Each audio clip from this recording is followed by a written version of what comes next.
sekalian, nama saya Tito Loho. Kali ini saya kedapatan hadiah yang diberikan oleh salah satu rekan saya.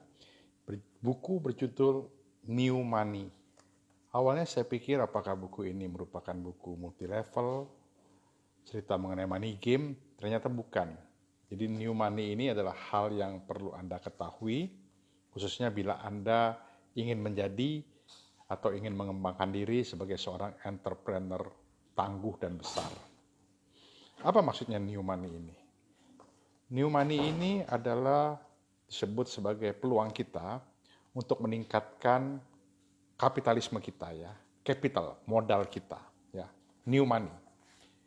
Sebagai analogi begini, Anda pasti pernah membaca kalau seseorang meminjam uang dana baik kepada pihak perbankan atau lembaga non perbankan seperti leasing, maka walaupun Anda meminjamnya kecil, tapi bunganya ternyata besar sekali. Beda sekali nasib dengan para konglomerat yang meminjam dalam jumlah sangat besar dan bunganya kecil sekali. Jadi berbanding kebalik. Yang minjam kecil malah ketiban bunga besar, mana dia UKM pula, yang skala bisnisnya kecil. Konglomerat yang demikian canggih, meminjam dalam skala besar, bunganya kecil sekali. Nah, kan ironi. Tapi itulah kenyataan. Ya.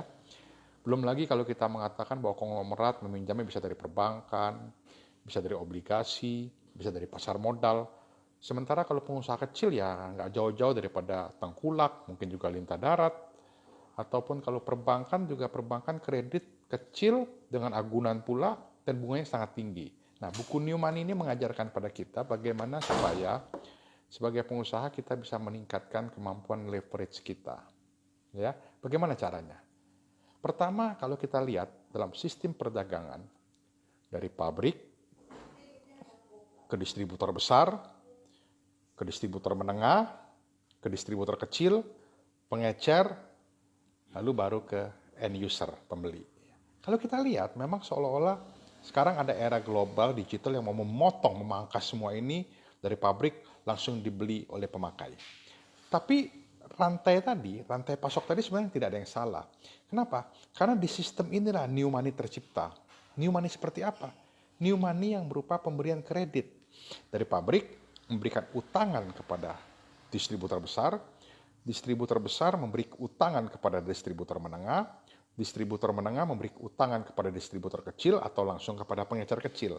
Nah, sehingga dengan memiliki jangka waktu termin untuk mendapatkan hutangan daripada produk yang dijual, maka Anda sudah meng-create new money bagi Anda. Jadi kalau Anda punya toko, mengecer, Anda mendapatkan barang dengan utangan tadi, toko Anda akan penuh, Anda sudah bisa meng-create cash flow, new money, ya, untuk disisihkan sebagian untuk modal usaha, sebagian lagi disisihkan, dikumpulkan untuk nanti membayar utang yang jatuh tempo. Dan ingat, ketika Anda menyisihkan utang untuk jatuh tempo, kredibilitas itu penting, jangan menipu. Anda bayar, tapi kan Anda sudah mendapatkan utangan untuk produk-produk baru, produk yang lebih fresh untuk mengisi toko Anda. Jadi perputaran seperti itulah yang akhirnya menciptakan leverage. Ketika Anda memiliki modal 1.000 untuk membuka toko, maka Anda bisa berdagang 10.000 atau seiring kurun waktu Anda bisa berdagang 100.000. Teman saya pernah mengilustrasikan seperti ini. Kalau Anda ingin berdagang, Anda harus punya ruko yang harganya miliaran dulu di daerah strategis. Anda mesti stok barang cash, ya nggak usah Anda, siapapun bisa.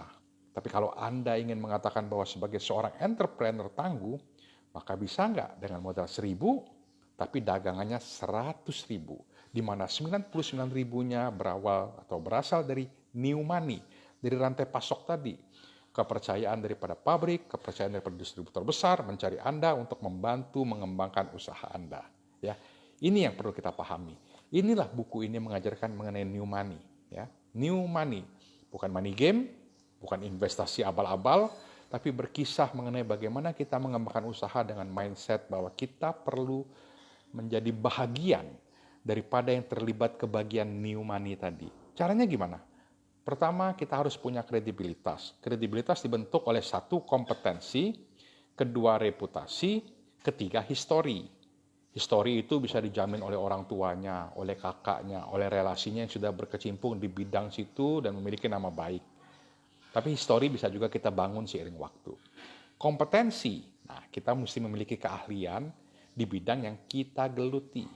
Di mana kompetensi ini nanti bisa terwujud dalam bentuk sosial media, pergaulan, skill ya ditunjukkan, sehingga di sini penting sosial media yang positif. Sosial media yang tidak menunjukkan kita hiruk pikuk, hingar bingar, politik praktis dan lain sebagainya. Ingat, kita entrepreneurship, fokus saja di bidang usaha kita, tingkatkan skill kita supaya kita menjadi pengusaha yang sangat kompeten, diakui di bidang kita, sehingga akhirnya kompetensi ini akan mewujudkan menjadi credibility. Anda layak atau kita layak mendapatkan new money tadi, dan akhirnya kita akan membangun history, dan kemudian kita bisa membantu saudara kita yang ingin berdagang di bidang yang sama atau di bidang yang terkait, membantu orang lain, sehingga dengan history itu kita akan mampu melakukan fungsi sosial sebagai seorang entrepreneur. Jadi again, new money, kita ciptakan uang dengan new money, uang baru yang berupa uang yang tidak terlihat. Uang yang tidak hanya mengandalkan sistem perbankan, uang yang dibangun dari kebersamaan, rantai pasok tadi, kolaborasi. Kita akan bahas lagi mengenai hal lain dengan referensi buku-buku lainnya. Saya Tito Loho, undur diri.